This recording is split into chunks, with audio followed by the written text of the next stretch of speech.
Mga kabida, isang magandang oras sa lahat at welcome po sa aking channel. Ito po, pag-usapan po natin, ito hong labo-labo po mga kabida, dyan po sa House of Representatives, po. Ito po ay patungkol ho sa labanan po bilang Speaker of the House para ho sa 20th Congress po mga kabida.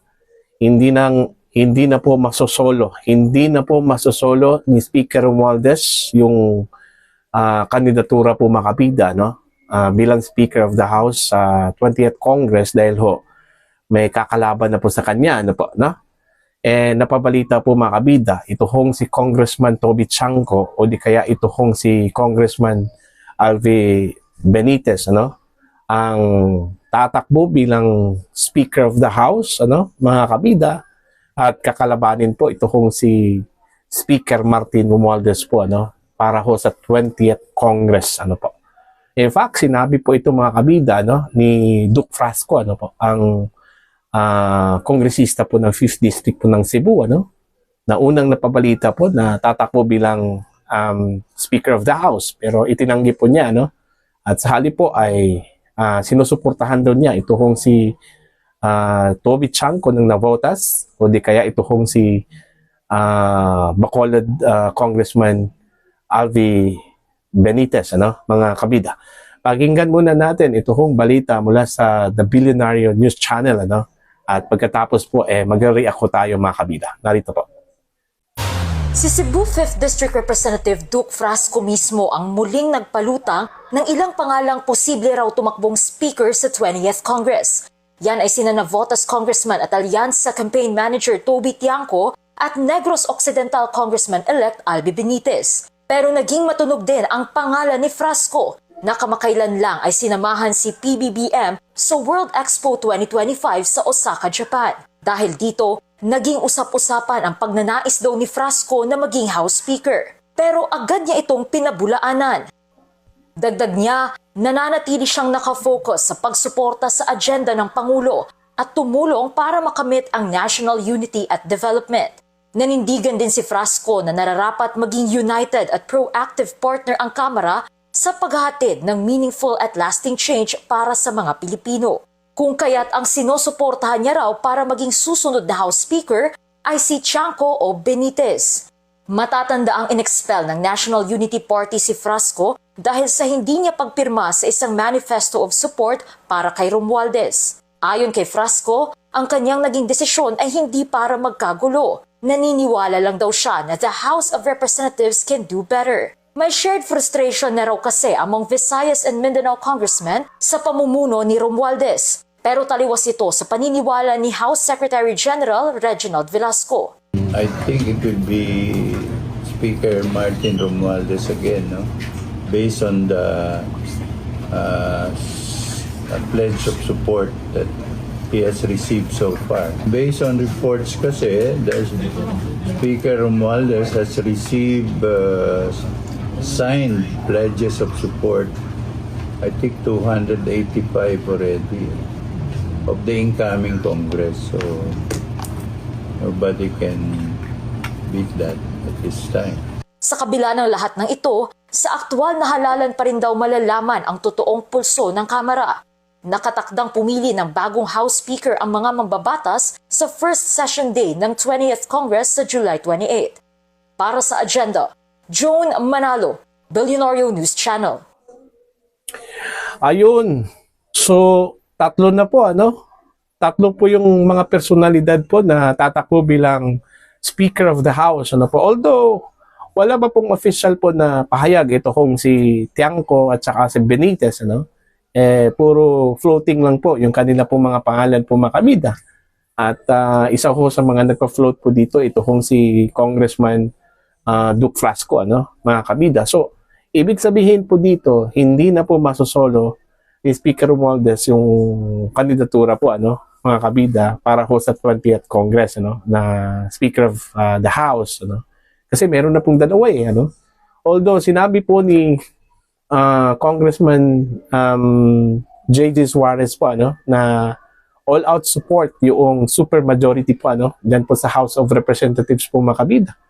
Ang sinabi po niya, meron pong 288 congressman daw, ang susuporta dito ho kay Speaker Romualdez out of 317 po, ano?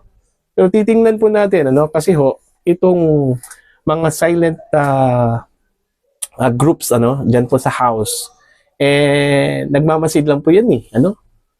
Hindi ho lahat dyan po sa 288 congressman, susuporta po yan, ano, kay Speaker Romualdez. Kasi ho, unang-una, baka during the signing of the manifesto, wala pong formidable opponent, ano, ito pong si Romualdez. Kaya napilitan po siguro silang pumirma po dito, ano. Pero the moment na magpahayag po ito kung dalawa, no, either sa kanila po, ano, Tiangco or Benitez, baka magbago po ang ihip ng hangin, mga kabida, no. At pangalawa po, tested na po ito kung si Romualdez po, ano, sa 19th Congress na medyo may problema po sa kanyang pamumuno, ano, mga kabida. Although busog na busog ito kung mga kongresista po natin, ano, sa 19th Congress. Pero hindi ho natin pwedeng ipagkaila po, ano, na may mga kongresista na disgruntled, ano. Kung pagbabasihan po natin ito kung sinabi po mga kabida ni Congressman Duke Frasco po ng Cebu, ano. At ito hong mga kongresista na ito galing Mindanao at Visayas po. Okay? So, ibig sabihin, itong mga kongresista na ito, hindi po natin alam kung marami ba sila, ano, o kunti lang po, ano. Basta itong mga kongresistang ito, ano, nag-aantay lang po ito mga kabida kung sino yung formidable opponent ni Speaker. Pwede ho nilang maging pambato po, ano, mga kabida. Okay? So, hindi ho garantiya na yung suporta, yung 288 po ay kay Speaker Romualdez na talaga yan, ano. Pwede pa yung magbago po, ano, mga kabida. Since medyo malayo pa po yung 20th Congress, ano, yung umpisa po ng 20th Congress. I think July 1 mag-umpisa na po sila, no, pero ang pagkakalam ko bago po mag-State of the Nation address po, ano, mga kabida, maghahalal na po, ano, ng bagong Speaker of the House, ito pong House of Representatives. The same po dyan po sa Senate, ano? Maghahalal din sila ng Senate President po, mga kabida. So yun, aabangan po natin itong magandang labanan po dyan, ano? Romualdez versus Tiangco versus Benitez, ano? Pero para po sa akin, ano, dapat dito ho kay Benitez at saka Tiangco, dapat isa lang po sa kanila ang tatakbo, ano, para hindi ho mahati yung boto po, ang mga kabida ng mga kongresista. Okay? Maliban lang po siguro kung isa po sa kanila ayaw ho mag-giveaway po, ano, mga kabida. Gusto ho nila yung posisyon, ano? Okay? Pero mas mainam, para matalo ito kung si Romualdez, dapat isa lang po sa kanila ang tatakbo. Okay? Isa lang po sa kanilang tatakbo po, mga kabida. Alright? So ako, naniniwala din ako, ano, na may mga silent disgruntled congressman dyan sa loob. Hindi lang pwedeng magsalita kasi ho, baka maapektuhan yung kanila pong budget po, ano, mga kabida. Pero pag once meron pong sa tingin po nila na pwede ho nilang sandalan, ano, na malakas, ano, okay? Kagaya ho ni Benitez, malakas po yan, okay? Either Tiangco or Benitez, ano? Kung klaro lang po para sa kanila, no, na ito po ay nagnanais pong tatakbo bilang Speaker of the House, baka mag-iba yung numbers po dyan po sa House of Representatives po, mga kabida. Ito hong natira, yung 29, ano, kasi 288 man yung sinabi po ni Congressman J.G. Suarez, ano, na sa kanila daw super majority. So yung natira po na 29, kasi 317 sila lahat, ano, sigurado na po ito, ano, either kay Tiangco or kay Benitez, ano, mga kabida. So kukuha na lang po ito kung